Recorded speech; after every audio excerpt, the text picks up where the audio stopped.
All right, guys, welcome back. Survival Living here. So, the studio's a wreck. I've been going through all this gear like crazy.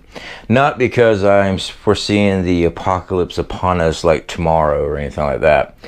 I've got my sons coming next month, and I want to teach them basic survival skills.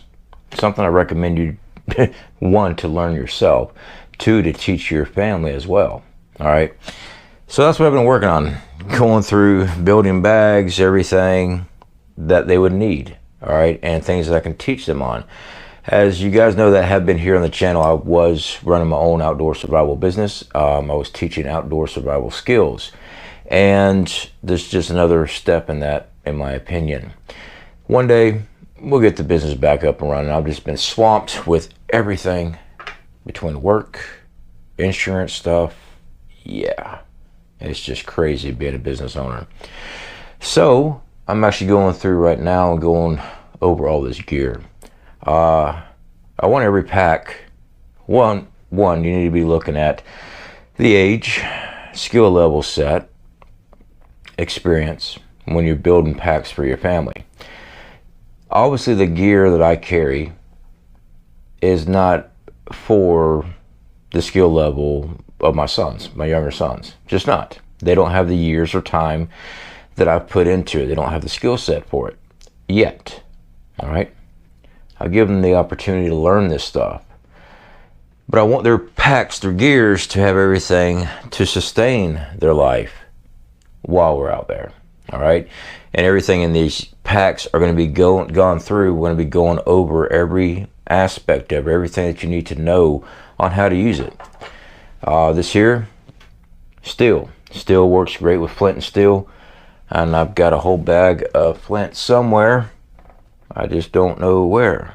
It's probably that way, who knows.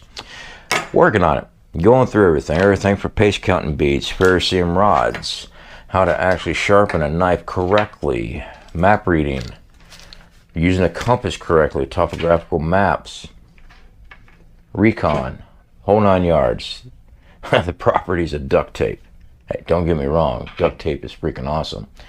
One of the things I do have to work on for the gear is I've got to build some smaller modular first aid kits for each pack. That is very important because things happen all the time out in the woods, and last thing you want is to not be prepared if anybody was to get separated, anything like that. It would not be good. That looks like a fire starting kit that was being worked on. That is a fire starting kit that was being worked on. Yeah, I'm disorganized. But let me clear this stuff out of the way. Oh yeah, that's so much better. Don't worry guys, I didn't put anything away. I just threw it all on the floor. All right guys, this is actually something I wish that you guys worked with your families on very much. You know, as preppers, back in the day when internet preppers started taking off, the big thing was bug out bags. But no one ever actually had a plan on where you're going and what exactly is bugging out and stuff. Let me grab my microphone.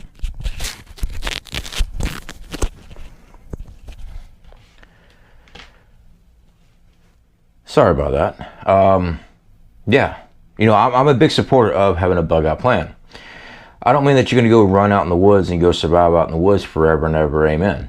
It's difficult out there, all right? And without the skill set, and you're doing this stuff every single day and knowing the area, knowing the terrain, knowing the animal wildlife in that area and their migratory schedules, it's very difficult. I just released a video where I was eating worms and stuff, doing all my camping trips and stuff, my survival camping trips I do. Guys, there's been days I haven't even caught a minnow. I'll be out there waist deep, knee deep, muck, mud, well, muck is mud, water, going through thick brush, looking for any type of snake, turtle, frog, anything. Nothing. Set up traps, snares, nothing. And I know these traps and snares work. I've caught many things on them before. But when I really needed that food, nothing. So just run out to the woods is not a great idea. You need to be learning outdoor survival skills. And even with those skills, even with my skill set, there are days that you just get skunked. You don't get anything. I mean, it sucks. It really does. If you have a bug out plan, it needs to be a foolproof plan. Where are you going? If you're just running out to the woods, you're good as dead in a few weeks, if not sooner. All right, unless you got supplies stashed in the woods in different locations, you know, food caches that we've talked about, we've shown on the videos, putting them in the ground below the frost level of your area.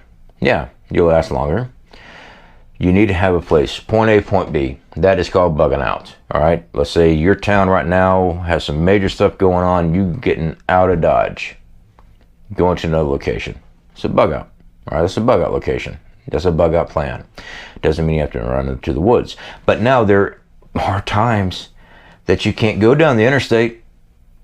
You can't go down a back road. You have to leave on foot. Now what? You got to stay away from the roads. You have to go through the swamps. You have to go through the woods.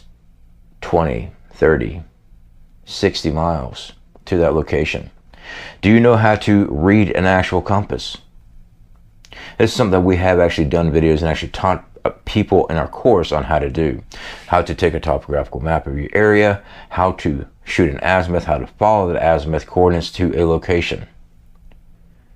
If your cell phone's not working, a lot of good GPS and stuff's going to do for you. Now, if satellites go down, GPS ain't going to be worth a crap anyway. Do you have hard copy? All right, can you do that?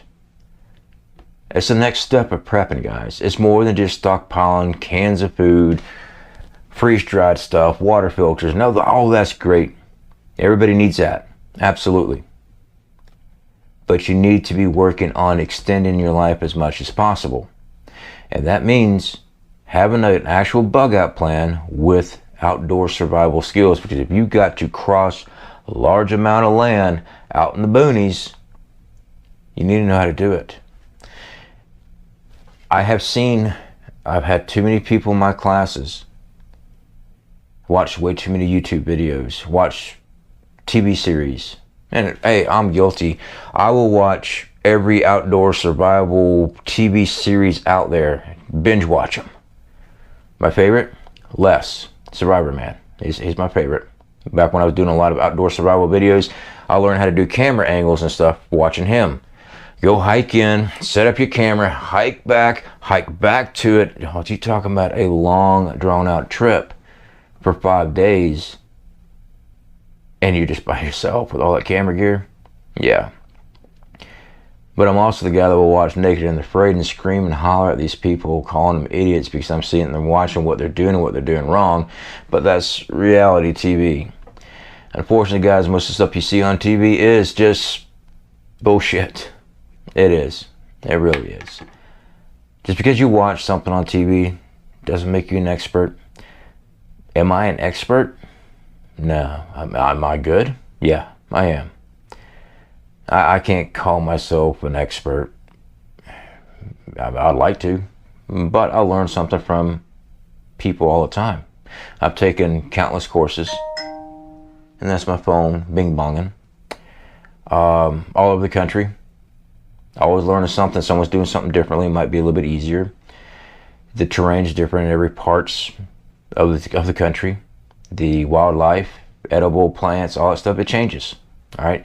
Just because you know all the edible wildlife plants in your area hub, come on down here in Florida. We got completely different stuff. Or shoot up to New England. That's going to be different too. All right. Go to Arizona. It's going to be completely different too. A large majority of it is. It's the things you got to be working on, guys. All right. Do I have all the answers? Nah, I never claim to have all the answers. I show and teach by showing and teaching. I go out there in the middle of this stuff and I do it. This is something I want you to be doing with your children too, teaching them. I do. What happens if something happens to you? All right, let's say that you are the one that's going to be the protector. You're the one, you're the prepper, you're the outdoor survivalist, you are the gun-toting bad mamma jamma. What happens is you get swacked. And then what? He's going to watch out for your family. You need to teach them as many skills as possible so they can watch out and take care of themselves as well. Now, don't get me wrong. I want to live as long as I can too. All right? But I also need to look at it and go, okay, if something happens to me, does my wife know how to do this? Does my kids know how to do this? Now, of course, guys, I'm not saying you just run out there and throw them in bushcraft advanced courses or anything like that. As a matter of fact, when we go this trip out, I picked up one of those camping tents from Walmart. All right, little 3-man tent. That is for my 2 sons' comfort, because I know that they have not been in the bush, not like what I do. I myself, I take a tarp or I make a structure. I think I'm gonna take a tarp this time, just make a lean-to or something like that. And they will be able to have some comfort in just an actual tent until we can work on new skills and stuff like that. I have to be able to read them, see where the skill level is. Are they adapting to the environment? Are they adapting to this teaching and stuff like that? It's one of the things you just take time with. And one of the things I learned as an instructor is it takes time. Everybody's different, okay? Last time my sons were here, I was working with them with ferrocerium rods, all right? My oldest took off with it, no problem at all. My youngest struggled a little bit, all right? I just had to give him a different way of using it. Got his fire started, all right? Everybody's different. Everybody learns at a different pace and have a different skill set. So remember that patience when you're working with your family. They're your family. Not everybody has the same mindset or skill set as the next. I know I can come across brass. Nah, I come across like an asshole. Let's just be straight up, okay? I'm trying to, what do they call it, tough love. It ain't even that. I just want you to see the reality of what's going on, what you need to be working on. I don't have time to do the BS crap. You know, I could get up here and say, well, as long as you got a solar generator and you got a year's supply of freeze-dried, you're good to go for the apocalypse. No, you're not. What happens when your house burns down? What happens when they come to your house, and I'm talking massive amounts of people? They're armed as well. You're just going to get mowed down? Or would you like to have the skill set and knowledge and preparation to haul ass out the back door, keep your family safe, and get to another location? That's up to you guys. All right, I'll speak to y'all later. I got to go through all this. I'm still going through this gear.